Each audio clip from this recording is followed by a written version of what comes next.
What is up, guys? In today's video, I'm going to be going over what I think the best loadout is for zero build in Fortnite OG. As always, if you guys do find this video helpful or informative, remember to give it a like, subscribe if you like to see more, and comment down below what you've been using this season and what you've found the most success with. So I'm going to quickly go through all the items as far as which slots they're in and what I like. So for ARs, I think you're going to want to run either the regular AR or the scoped AR.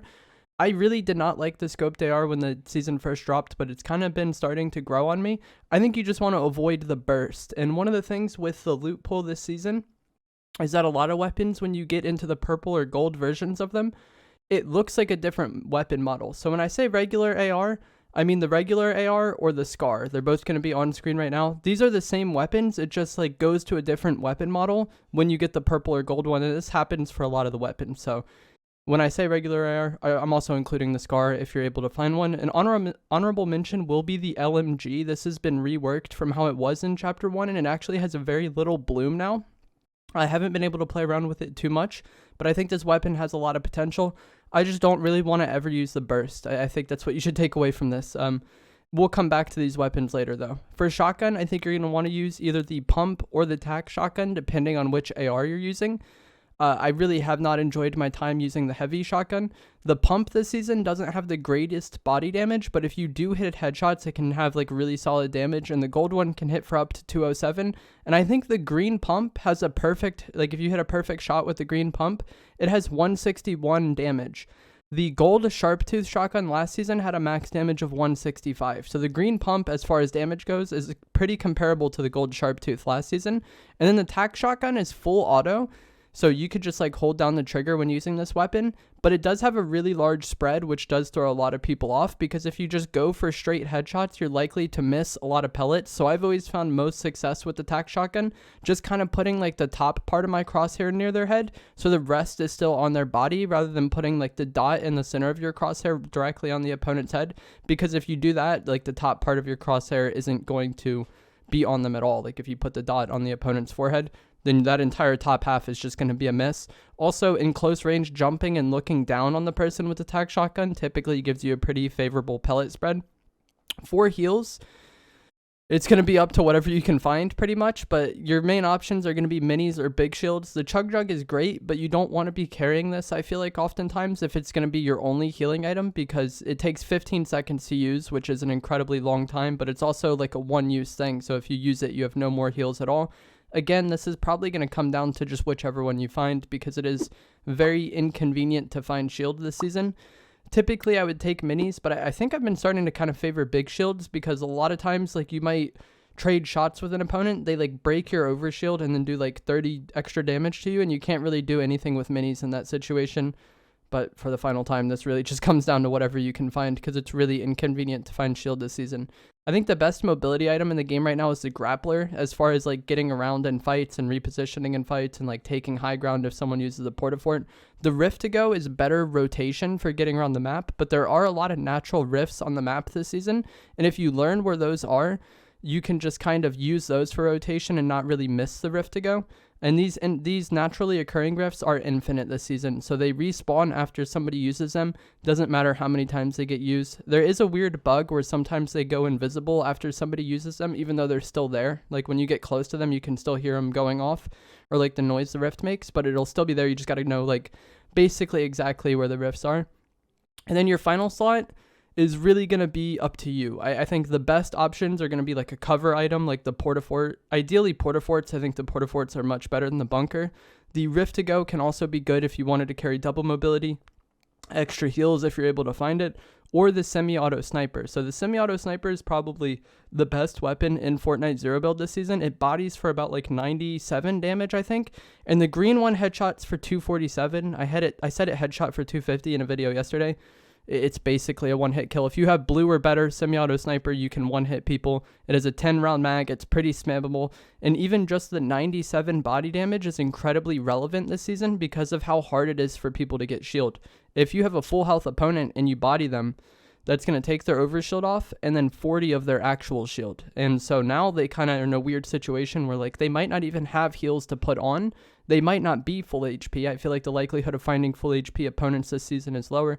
And just griefing people's health and shield pool over the course of the game is actually way more relevant this season than it has been in past seasons. So even if you only ever hit body shots with this semi-auto sniper, it's incredibly good, especially when you're competing against bloom-based weapons. So basically what I want to run and what I want to use comes down to like what shotgun I want to use and what AR I want to use. If I want to use the scoped AR, then I'm probably going to use the tac shotgun, because combining the scoped AR with the pump is not good at all. The scoped AR has a really, really low fire rate and a really large hip fire spread, so that's just not going to go well, and I don't want to use a pump just on its own. So if I go for the scoped AR, I'm going to be using the tac shotgun as my shotgun, which is a fine choice, I think. And then also, if I'm using the scoped AR, I don't need the semi-auto sniper to be relevant at range. Like, it still would be nice to have, but I don't need it to be relevant. Whereas, like, if you're using a regular AR, you probably need that semi-auto sniper to be relevant. So I would just carry a cover item in that final slot if I was going to use the scoped AR. So the inventory would look something like tac shotgun, scoped AR, heals, grappler, and then the portafort. And I think that could be really good. Is if I really wanted to use the pump, then I'm probably going to use something like pump, regular AR, heals, grappler, and then the semi-auto sniper if I can find one. So like you use your AR as close to medium range and then use the sniper for very long range. And if I'm able to find a portafort with this setup, I'd want to like be able to recycle it or use it in game. But carrying it with this setup is kind of rough, because if you're just using pump AR, heals, grappler, portafort, then you're not really relevant at like anything past medium range at all.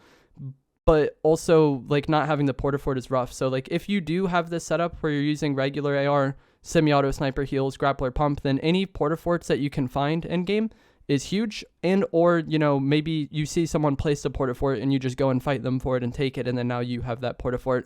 Also, any supply drops in game, I feel like are pretty decent chance of giving you a portafort as well. So that might be something that you want to keep in mind.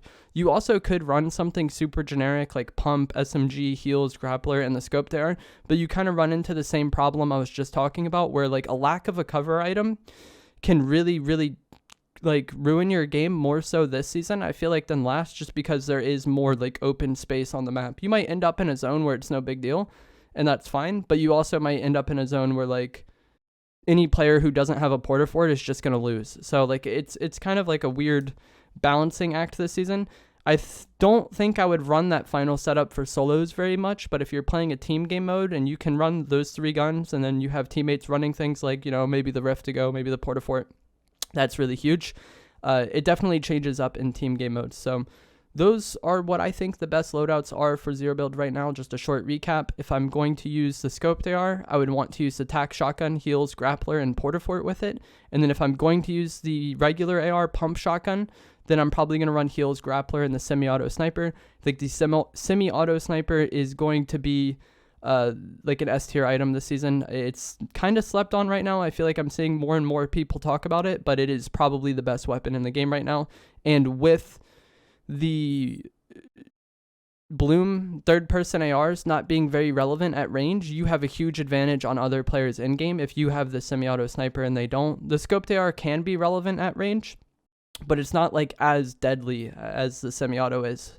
It doesn't kill as fast, but you can still grief a lot of people's shield in-game with the scoped AR, and that's one of the reasons why I said that I didn't like it early on, but I'm kind of starting to warm up to it, is because early on I was like, this thing has such a bad fire rate, I'm not going to kill anybody, you know? But shield is so scarce that just like a few tacks on somebody not only doesn't kill them, but it like makes their game more difficult than it would be last season. Last season it was so easy to get shield and heals that it just really didn't matter. If you didn't get the kill on somebody, they were just going to heal up. But now the long game of fights matters much more. And then also, you don't need to just like pressure a kill right away. Like last season, if you tag somebody, you need to probably pressure that kill right away because there was such fast heals in the game. But now with the slower paced gameplay, the slower fire rate of the scoped AR isn't as detrimental as it would be in like prior metas. So that is going to be it for this video. Key takeaways should be that portaforts are really good. The grappler is insanely good. I think it's the best mobility item in the game right now. And if you're able to learn where the rifts are,